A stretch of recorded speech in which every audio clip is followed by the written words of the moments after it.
Effet Zebani, qui prétendait être le messager du diable et qu'il avait été chargé d'appeler toute l'humanité à cela, décida d'accepter l'islam après des discussions approfondies avec les musulmans. J'ai 456 ans. Je suis un démon, un prophète des satanistes, et au moins 15% de la Turquie deviendra sataniste. C'est notamment ce qu'affirmait Efe. Il est devenu si populaire qu'il débattait avec les musulmans au nom des satanistes, remettant en question certains enseignements de l'islam. Il affirmait qu'il pouvait aussi lire dans les pensées, et que son travail consistait à convaincre les gens de suivre son chemin. Ces discussions se sont déroulées aussi sur un podcast nommé Underground. Apprenons donc aujourd'hui ce qui s'est passé et le sataniste a enfin accepté l'islam et est devenu musulman. Avant de commencer, merci de laisser un gros pouce bleu à la vidéo et de vous abonner. Le 6 juin 2024, 15% de la Turquie deviendra sataniste. Il y a 3 ans, j'en ai rêvé. Le maître adjoint m'a chargé de cela, dit Efe Zebani. Je suis dans un corps humain, je ne suis pas vraiment humain pour le moment. J'ai 2 génies. Le 6 juin 2024, le 15% de la Turquie sera sataniste. Il y aura une rébellion, la guerre éclatera à nouveau par moi et mes légions. Je ferai mon devoir, je mourrai. Je vais commencer une vraie vie. C'est la raison pour laquelle j'ai été envoyé dans ce monde. Est-ce que les gens ont peur de toi ? A demandé l'hôte. Oui, ils ont peur. En général les femmes, les enfants, les personnes âgées, dit Efe. Zebani est apparu pour la première fois sur le podcast turc Underground, il y a environ 6 mois, où il a fait les déclarations énoncées précédemment.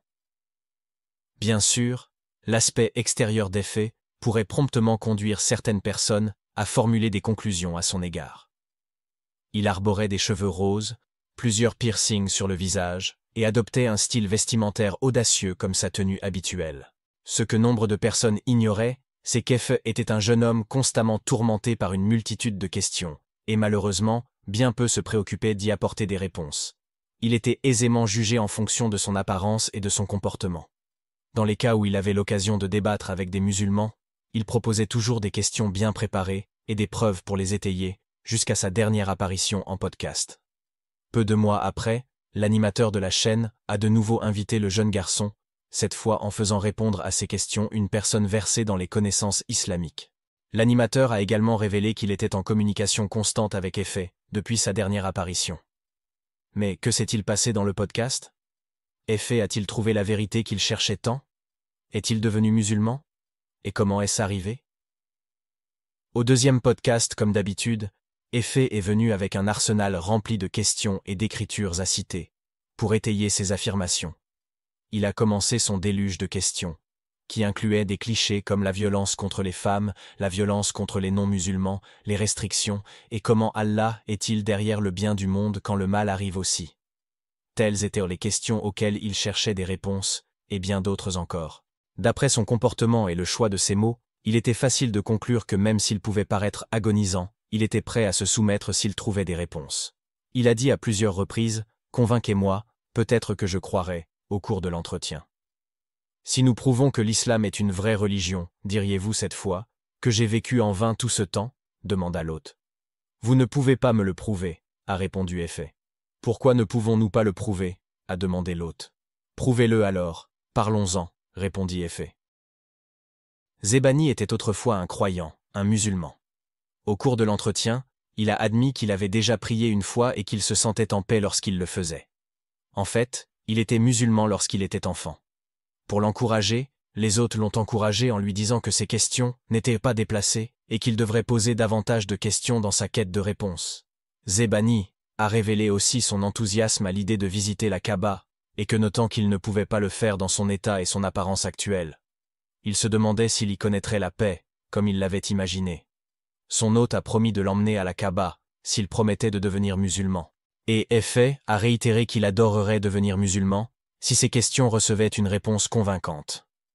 Au final, après y avoir réfléchi quelques minutes suite aux réponses à ses questions et préoccupations, Efe a décidé de devenir musulman et d'attester la shahada. Masha'Allah.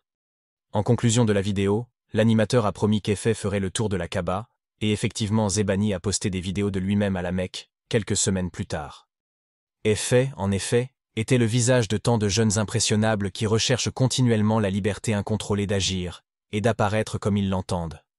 Certains comme Effet allant encore plus loin, en souscrivant au satanisme et au culte, de choses dont ils n'ont aucune idée et vraie connaissance.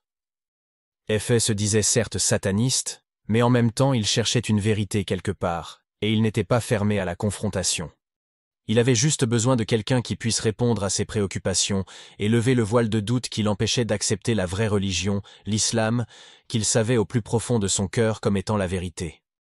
Il n'a pas décidé de devenir musulman avant d'apparaître sur le podcast. Et la clarté qu'il avait obtenue lors de ses premières et deuxièmes apparitions était suffisante pour le convaincre qu'il était perdu, depuis si longtemps. Cette phase de conversion pourrait être le catalyseur, pour beaucoup de jeunes qui ont choisi le même chemin que lui, et qu'ils ont besoin de revenir sur leurs pas, et de trouver Allah comme lui. Et vous? Que pensez-vous de cette histoire? Faites-le nous savoir dans les commentaires, et à bientôt dans une autre vidéo.